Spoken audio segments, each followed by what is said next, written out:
L'élément nouveau, autrement le dernier élément que je souhaite présenter pour ce soir, c'est comment réussir à exporter une base de données. Je prends en compte la base de données ici ponctuelle.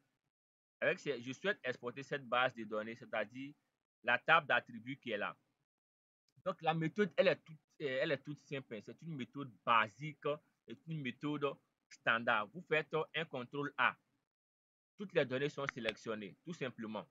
Étant sélectionné, il y a un bouton ici qui est appelé copier les lignes sélectionnées. Ou bien, tu aimes les raccourcis, ça marche bien. Tu fais CTRL C. Lorsque c'est copié, tu vas dans Excel, tout simplement. Dans Excel, il y a des options de collage. C'est à ce niveau qu'il faut être un peu vigilant. OK.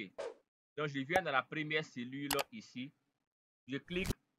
Je ne fais pas de CTRL V pour coller.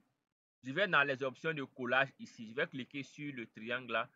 Et pour dérouler les options de collage, ici par défaut, on a deux options. On peut avoir d'autres options encore. Les deux options, je choisis d'abord la première option. Avec la première option, vous voyez tel qu'il a configuré le tableau. Il a ajouté un nouveau champ WKL, WKT-GEOM. Bon, pour ceux qui font un peu, ceux qui tapent un peu les codes ici, ça, ce sont les options pour intégrer les codes dans certains programmes. Donc, on a ici le champ et les autres, le champ C, chef-lieu, tout ça sont là. Mais on a un autre élément avec cette option. Vous voyez que ici, les champs sont bien configurés. Je vais dézoomer un peu pour qu'on voie un peu la différence des deux options de collage. La première option de collage, vous voyez que le tableau il est mal structuré.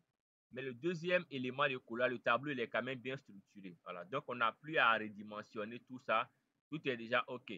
Donc, on a nos différentes informations qui sont là. Donc, la base de données est maintenant dans Excel. Si je souhaite intégrer de nouvelles données, je peux le faire. J'intègre des champs ici et tous les éléments que je souhaite intégrer, je peux les intégrer.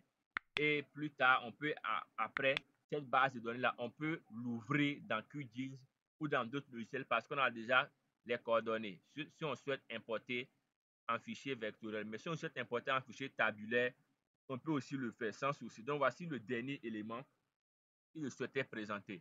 Dans cette donnée, vous cliquez sur Fichier, vous enregistrez cela soit en CSV selon le type d'usage, soit vous exportez cela en format Excel standard XLS ou bien XLSX, ça dépendra, ou bien XLSX, XLSM en fonction des macros qui sont intégrés.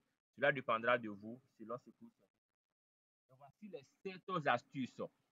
Calcul automatique, sélection multicritère, saisie multiple, filtre, champ calculé, mise à jour auto, export d'une base de données.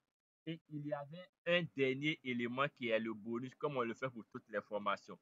Je souhaite savoir si vous souhaitez recevoir ce bonus-là ou bien si on clôt la session à ce niveau-là. Dans le cas, vous devez me présenter. Si vous souhaitez que je présente ce dernier élément, on peut le faire. Dans le cas contraire, on programme une nouvelle formation où on aura le temps d'échanger sur d'autres éléments.